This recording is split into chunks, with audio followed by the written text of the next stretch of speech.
एक बालक अपनी माँ से बोलता है कि माँ मैं बाहर खेलने के लिए जा रहा हूँ।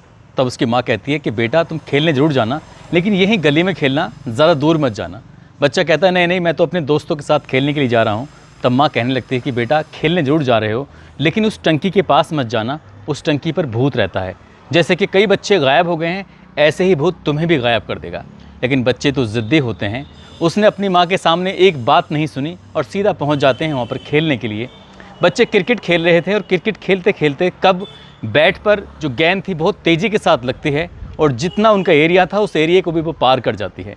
बॉल ढूंढते ढूंढता एक बालक पहुंच जाता है नाले के पास और नाले में जैसे देखता है तो उससे बॉल दिखाई दे जाती है।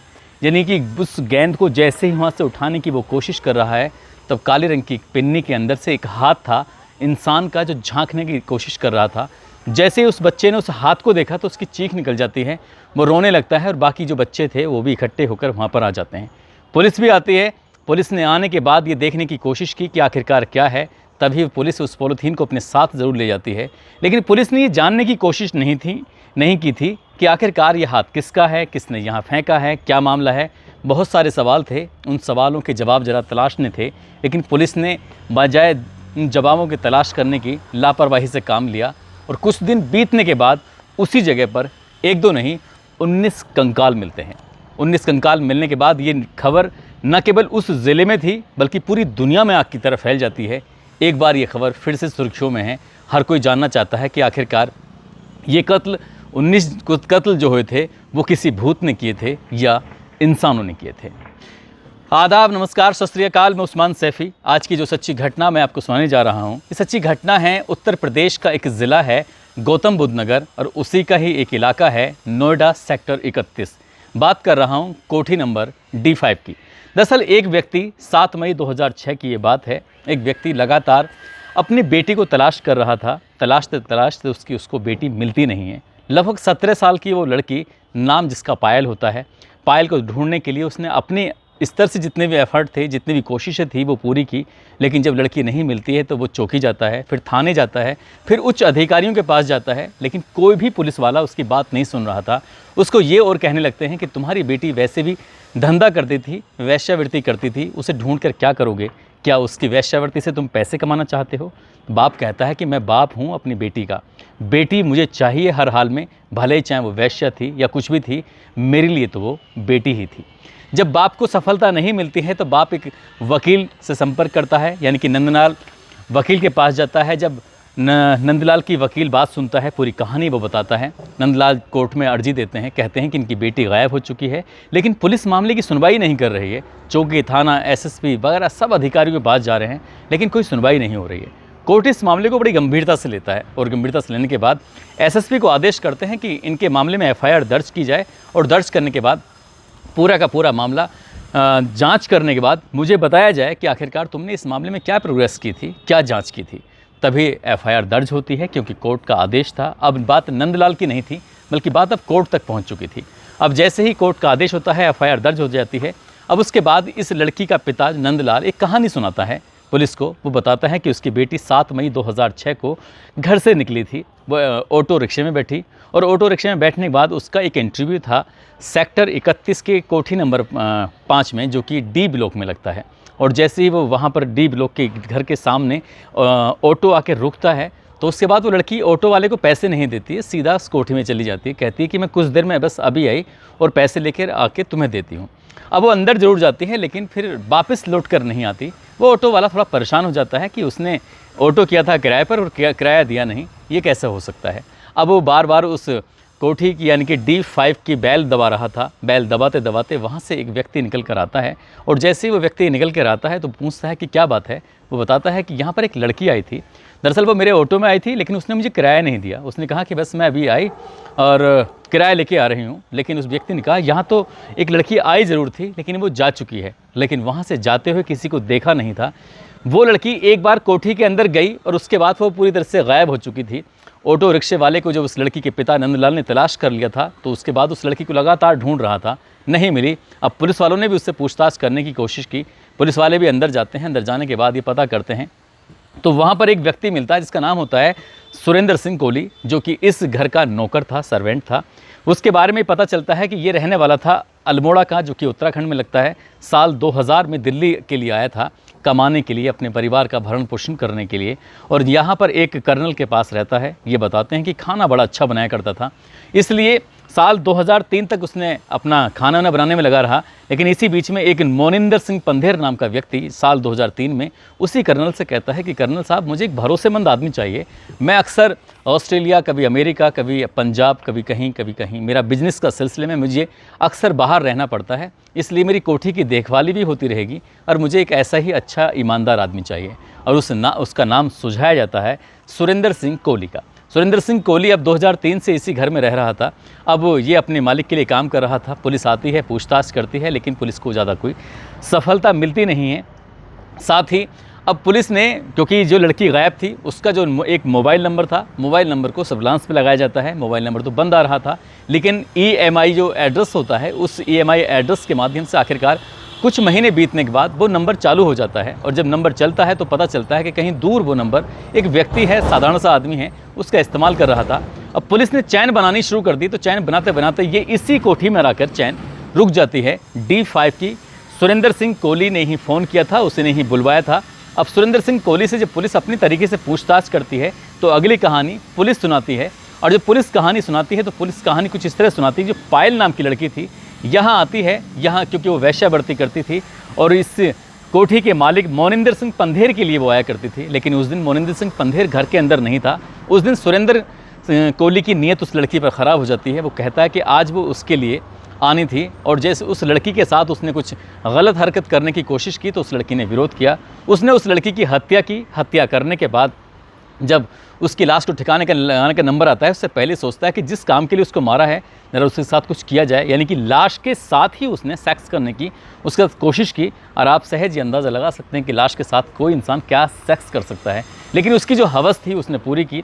साथ ही जब वो थक जाता है, हार जाता है, उसके बाद उस लाश के टुकड़े करता है। टुकड़े करने के बाद हाथ और चेस्ट का कुछ हिस्सा निकालता है, कुकर में बनाता है। कुकर में बनाने के बाद इत्मीनान से बैठकर तसल्ली से खाता है और बाकी जो हिस्से होते हैं उन बाकी हिस्सों को वो इधर उधर फेंक देता है। यानी कि बताते दावा ये किया जा रहा था पुलिस की तरफ से कि ये कोठी के पीछे फेंक देते हैं। अब ऐसे ही पुलिस मामले की जांच कर रही थी। जांच करते करते उस लाश के बारे में कुछ मिल ही नहीं रहा था, जो उसने बताया पुलिस की पूछताछ में वो पता चला। लेकिन एक व्यक्ति जब कोठी के पीछे जाता है तो वहाँ जाने के बाद उसे कुछ अलग मिलता है, यानी कि कुछ शरीर के हिस्से थे जो काले रंग की पॉलीथीन के अंदर पैक थे। उस व्यक्ति ने जाकर पुलिस को बताया, पुलिस ने अपने उच्च अधिकारियों को बताया और उच्च अधिकारियों ने जाकर फिर उस जगह की तलाश ली तो लगभग 40 काले रंग की पॉलीथीन मिलती हैं और उस पॉलीथीन के अंदर शरीर के हिस्से थे जो कि कंकाल बन चुके थे। लगभग वहाँ पर 19 सिर मिलते हैं, 19 सर का जो कंकाल होता है वो हिस्सा मिलता है हड्डियों का। अब ये बात फिर कहाँ रुकने वाली थी? अब चाहे प्रिंट मीडिया हो या फिर इलेक्ट्रॉनिक मीडिया हो, अखबार वाले हों या टीवी वाले हों, अब लगातार वहाँ पर जमघट लग जाता है। पूरे देश की मीडिया ने, अब चाहे इंटरनेशनल मीडिया हो, अब हर किसी का है जमावड़ा था 19 कंकालों को लेकर। अब यहाँ पर तरह तरह की बातें चलने लगती हैं। यहाँ चलने लगता है कि मोनिंदर सिंह पंधेर की अय्याश किस्म का इंसान था, लेकिन उसका नौकर होता है। यहाँ के लोगों को, यहाँ के जो बच्चे थे उन बच्चों का वो किडनैप करता था। किडनैप करने के बाद उनके साथ गंदा और घिनौना कृत्य करता था। और इसी तरह से जो घर वाले परिवार वाले लोग थे वो अपने बच्चों को ढूंढते ढूंढते आते ज़रूर थे। कहते थे कि टंकी के पास यहाँ भूत रहते हैं, अक्सर यहाँ के बच्चे गायब हो जाते हैं। इस तरह से 19 मामले जब आते हैं तो 19 मामलों में 3 मामलों के कोई सबूत मिलते नहीं हैं, 16 मामलों के सबूत ज़रूर मिल जाते हैं। लेकिन 16 मामलों में सबूत जब मिलते हैं तो पता चलता है कि इसमें 9 लड़कियों के कंकाल होते हैं, जिसमें 7 लड़कों के कंकाल होते हैं। अब इसी तरह से अब ये पुलिस पर लगातार दबाव बनने लगता है। मीडिया लगातार कवरेज कर रही थी और जब सुरेंद्र सिंह कोहली की बातें निकल के सामने आती थी तो मीडिया कवरेज करती थी, बताती थी कि वो किसी भी बच्चे का टॉफ़ी देकर अपहरण कर लिया करता था, उसे अपने घर पे लाया करता था, उसके साथ गंदा काम किया करता था। और गंदा काम अगर वो राजी से करवा रहा तो ठीक है, नहीं तो मार कर उसके साथ फिर गंदा काम करता था। उसके शरीर के हिस्सों को वो पकाकर आराम से खा जाया करता था। लगभग 1.5 से पौने 2 साल तक उसने ऐसा ही घिनौना कृत्य किया। यदि पायल गायब न होती, यदि पायल के पिता ने ये कोशिश ना की होती अपनी बेटी को तलाश करने की, तो शायद ये मामला कभी भी ना टीवी पे आता, ना कभी अखबारों में आता और इसी तरह से मामला चलता रहता। कुल मिला के 16 मामलों में आरोप कुछ सबूत जुटाए गए, मोनिंदर सिंह पंधेर हों या सुरेंद्र सिंह कोहली हों। और इसी बीच में ये भी पता चलता है कि 25 सेकंड का वीडियो होता है जो उस वक्त मीडिया में दिखाया गया था, जिसमें ये दिखाया गया था कि सुरेंद्र सिंह कोहली ने ये बताया कि वो हत्या करता था और एक मामले में उसने हाथ काटा, चेस्ट काटने के बाद उसने कुकर में उसे बाकायदा पकाया, जैसे क्या गोश्त या मीट को बनाते हैं, उसको बनाने के बाद खाते हैं। ये सब चलता रहा और चलने के बाद कई ऐसे नाम थे, चाहे वो पिंकी सरकार हो जो 5 अक्टूबर 2006 को घर से गायब हो जाती है। बताते हैं कि उसको इसी घर के बाहर देखा गया था और अचानक से वो गायब हो जाती है। साथ ही एक रिम्पा हलदार होती है, घर के बाहर टहल रही थी। वो लड़की लगभग 14 साल की लड़की होती है। उसको टॉफ़ी दी जाती है, टॉफ़ी देने के बाद उसको घर में बुलाया जाता है। उसके साथ भी वैसे ही होता है जैसे पायल के साथ था। इसी तरह से लगभग 16 लड़कों के परिवार वालों ने आकर संपर्क किया, पुलिस को बताया, अपने बच्चों के फ़ोटोग्राफ्स दिए, उन्हें बताया कि हमारा बच्चा कब से गायब है, तब से गायब है। इस तरह की पूरी कहानी होती है और मामला फिर कोर्ट में जाता है, चार्जशीट लगाई जाती है। चार्जशीट लगाने के बाद एक वक्त ऐसा भी आता है कि ये मामला था अब से लगभग 9 साल पहले। अगर हम बात करें तो सितंबर का महीना था, उसमें डासना जेल में ये सुरेंद्र सिंह कोहली होता है और उसको फांसी पर चढ़ाया जाना था और फांसी की सज़ा दी जानी थी उसको। उत्तर प्रदेश की ज़िला मेरठ की जेल के अंदर पूरी तैयारी कर ली गई थी और तैयारी जैसे ही कर ली गई थी तो भी मीडिया ने इस मामले को लाइव देना शुरू कर दिया कि इसका जो आरोपी है उसको बहुत जल्दी अब सज़ा मिलने वाली है और ये फांसी पर लटक जाएगा। इस तरह की बात कर रहे थे। मामला सुप्रीम कोर्ट पहुँच जाता है और कहा जाता है कि इस पर लगभग 14 मामले हैं। 14 मामलों में से अभी एक मामले का ही तो केस आया है, रिम्पा हलदार का। ऐसा नहीं है, बाकी जो मामले हैं उनके मामलों में भी देख रेख होनी चाहिए। इसे वक्त मिलना चाहिए, इसे अपनी बचाव में कुछ कहना चाहिए, तभी उसकी फांसी की सज़ा को फ़िलहाल के लिए टाल दिया जाता है और मामला फिर सुप्रीम कोर्ट, ये CBI, तमाम तरह की DNA टेस्ट होते हैं, लाई डिटेक्ट होता है, जो भी कुछ होना था इस मामले में हर कुछ होता है।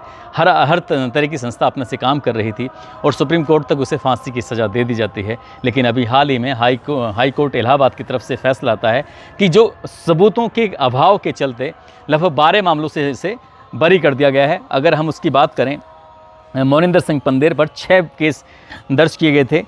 एक केस को पहले ही ख़त्म कर दिया गया था, जबकि 3 केस को निचली अदालत ने ख़त्म कर दिया था और 2 केस में वो फ़िलहाल बरी हो चुका है। अगर वकीलों की बात करें, वकीलों की बात माने या उसके वकील की बात करें तो बहुत जल्दी सुरेंद्र सिंह कोहली और मोनिंदर सिंह पंदेर वो सलाखों से बाहर होंगे। यदि ये सलाखों से बाहर होंगे तो ये कत्ल किसने किए? ये जाहिर सी बात है, एक सवाल उठता है कि इतने सारे कत्ल, यानी कि 16 मामले थे पाए गए थे जिसमें DNA भी रिपोर्ट हुई थी, कई के DNA सैंपल मैच भी कर गए थे। तो जैसे कि एक बच्चा अपनी माँ से कह के जाता है कि माँ मैं बाहर खेलने के लिए जा रहा हूँ, तो माँ उसकी कहती है कि टंकी के पास मत जाना क्योंकि टंकी के पास भूत रहता है, अगर तुम वहाँ जाओगे तो भूत तुम्हें पकड़ लेगा। यदि ये कत्ल सुरेंद्र सिंह कोहली ने और मोनिंदर सिंह पंदेर ने नहीं किए हैं तो शायद उस टंकी पर रहने वाले भूत ने ही किए होंगे, क्योंकि CBI ने और उत्तर प्रदेश पुलिस ने अपने अपने हिसाब से इस मामले की जांच की थी और एक लंबा समय यानी कि साल 2006 से 2023 तक मामला कोर्ट में चलता रहता है और 23 में आने के बाद इलाहाबाद हाई कोर्ट कहता है कि सबूत तो है ही नहीं, किस मामले में किस आधार पर इन्हें फांसी की सज़ा दी जाए, इसलिए फांसी की सज़ा इनकी रद्द कर दी जाती है। अब फांसी की सज़ा रद्द हो गई है, सबूत है नहीं, तो जाहिर सी बात है, सहज ही अंदाज़ा लगाया जा सकता है कि जिस तरह से मीडिया ट्रायल होता है, लगातार प्रेशर बनाया जाता है, अब कुछ लोग, कुछ दावेदार, कुछ जानकार लोग ये भी दावा कर रहे हैं कि जो बाप ने कहानी सुनाई थी उसी को ही सच मान लिया गया, जो कहानी मीडिया में आई थी उसे ही सच मान लिया गया और उसी को ही सच मानते मानते कोई सबूत मौके पे था ही नहीं, ग्राउंड की कुछ रिपोर्ट थी ही नहीं। अगर ऐसा ही था तो ये इतने साल तक आखिरकार चल क्या रहा था, ये भी कुछ समझ में नहीं आता। दोस्तों, इस पूरे घटनाक्रम को सुनाने का उद्देश्य किसी को परेशान करना नहीं है, किसी का दिल दुखाना नहीं है, बल्कि आपको जागरूक करना है, आपको सचेत करना है। आप जहाँ भी रहें अपना ख्याल रखें, सुरक्षित रहें। जय हिंद, जय भारत।